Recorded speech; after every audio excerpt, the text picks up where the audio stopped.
Hi friends, పిల్లలు bakery food తింటున్నారా? వాళ్ళనైతే మార్పించండి. నేను మంచి రెసిపీ అయితే చేసి చూపిస్తాను. దాన్ని అయితే ట్రై చేసి పెట్టండి మీ పిల్లలకి. Healthy and bakery less food అనమాట. చాలా టేస్టీగా ఉంటుంది. ఈ విధంగా ఒకసారి చేసుకోండి. ఫస్ట్గా గోధుమ పిండి తీసుకోండి, దానికి సరిపడినంత ఉప్పు తీసుకోండి, కొద్దిగా ఆయిల్ వేసుకోండి, కొద్దిగా వాటర్ పోసుకుంటూ మొత్తం మిక్స్ అయ్యేటట్టు నీట్గా చపాతీకి ఎలా కలుపుతామో అలాగా కలుపుకోండి. అలాగే తర్వాత ఒక ఎర్రగడ్డ, పచ్చిమిరపకాయ, కరివేపాకు, మీ కారంకి తగ్గట్టు పచ్చిమిరపకాయ తీసుకోండి. అవి సన్నగా మిక్స్ చేసుకోండి. చేసుకున్న తర్వాత ఒక బాండలు పెట్టుకొని ఒక 2-3 స్పూన్స్ నూనె వేసుకునేసి మనం కట్ చేసిన వాటి అన్నీ వేసుకునేసి, అలాగే ఒక సగం క్యారెట్ కూడా మెత్తగా తురిమి వేసుకోండి. వేసుకున్న దాన్ని మొత్తం అన్నీ ఫ్రై అవ్వాలండి. ఫ్రై అయిన తర్వాత చూడండి, ఇలా నీట్గా ఫ్రై చేసుకోండి. ఫ్రై చేసుకున్న తర్వాత దీంట్లో మనం యాడ్ చేసుకుంటాం ఒక 2 కోడిగుడ్డు. ఈ 2 కోడిగుడ్డు సన్నగా మనకు అనేది మ్యాష్ అవ్వాలి. మరీ లడ్డుగా అవ్వకూడదు అనమాట.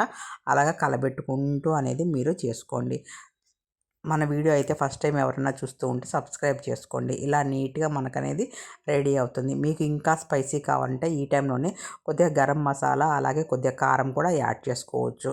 యాడ్ చేసుకున్న తర్వాత ఇప్పుడు మనం పిండి కలిపి పెట్టుకున్న పిండిని పల్చటి పూరీలాగా పాముకోండి. లావుగా అయితే చేసుకోవద్దు, పల్చగా చేసుకోండి. చేసుకునేసి మనం చేసి పెట్టుకున్న కూర అయితే ఏదైతే ఉందో దాన్ని కొద్దిగా మధ్యలో స్టఫింగ్ అనేది తీసుకోండి. ఇలా తీసుకున్న తర్వాత అన్నిట్లో యాడ్ చేసుకునేసి పైన అనేది ఇంకొక చపాతీ, ఇంకొక పూరీని మనం ఇట్లా పైన వేసుకునేసి కవర్ చేయండి. నీట్గా చుట్టుపక్కల కవర్ అనేది నీట్గా చేయండి.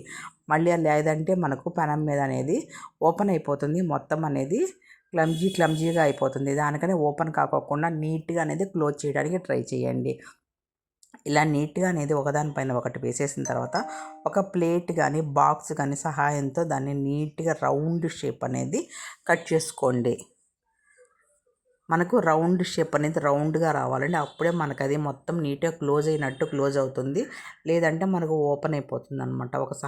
ఒక ప్లేట్ సహాయం తీసుకొని నేను ఇంతసేపు చూపిస్తున్నాను, మీరు చూడండి. నీట్గా అనేది మీరు కవర్ అయ్యేటట్టు చేసుకోండి. ఏందబ్బా ఇంతసేపు చూపిస్తుంది అని అనుకోవద్దు. నిదానంగా చూసి చేసుకోవడానికి ట్రై చేయండి. ఫస్ట్ టైం ఎవరైనా చూస్తూ ఉంటే ఖచ్చితంగా లైక్ చేయండి, షేర్ చేయండి, సబ్స్క్రైబ్ చేయండి. మీ ఎంకరేజ్మెంట్ అనేది మాకు చాలా అవసరం అండి. చూడండి, ఇలా నీట్గా కట్ చేసుకునేది సైడ్లలో ఉండేది తీసేసుకోండి. మళ్ళీ అనేది ఇంకొకటి అనేది దాంతో చేసుకోవచ్చు, పడైన అవసరం లేదు. చూడండి, ఇలా నీట్గా అనేది మనకు రౌండ్గా అనేది మనకు ఎగ్ కచోరీ అనేది రెడీ అవుతుందన్నమాట. చూడండి, ఎగ్ కచోరీ అనేది మనకి ఎక్కడా దొరకదు. బయట కూడా మనకు బేకరీలో ఎగ్ పఫ్ అనే ఉంటుంది కానీ కచోరీ ఉండదు. ఇలా చేసి చూడండి, చాలా అంటే చాలా టేస్ట్గా ఉంటారు. మీరు చేస్తూ ఉంటే మీ పిల్లలు కానీ మీ వారు కానీ తినేస్తూ ఉంటారనమాట, మీ ఇంట్లో వారు కూడా. చూడండి, మనకు డీప్ ఫ్రై అవసరం లేదండి.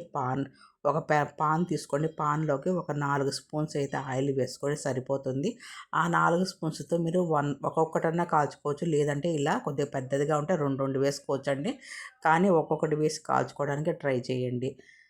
ఎందుకంటే అది నీట్గా పూరీలాగా వస్తుందండి. ఇప్పుడు రెండు వేసామంటే చూడండి, నాకు కూడా ప్లేస్ సరిపోలేదు. కానీ నేను 2 అయితే వేసేసాను. మా బాబు తొందర చేస్తూ ఉన్నాడు అని చెప్పేసి. అది చూడండి, నీట్గా అనేది పొంగలేదన్నమాట. ఇలా నీట్గా అనేది కొద్దిగా మీడియం మంట పైన అనేది ట్రై చేయండి. ఎందుకంటే మనకి ఇట్లా చుట్టుపక్కల మాడిపోకుండా ఉంటుంది. ఇప్పుడు చూడండి, నేను ఒక్కటే వేశాను. ఇది చూడండి ఎంత పూరీలాగా మనకి ఎంత బాగా వస్తుందో.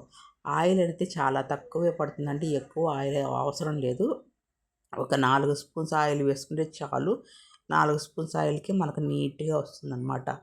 దయచేసి నిదానంగా చేసుకొని చూడండి. టేస్ట్ అయితే నెక్స్ట్ లెవెల్లో ఉంటుంది. ప్రతి ఒక్కరికి, పిల్లలు ఉండే వాళ్ళకి ప్రతి ఒక్కరికి ఉపయోగపడుతుందండి.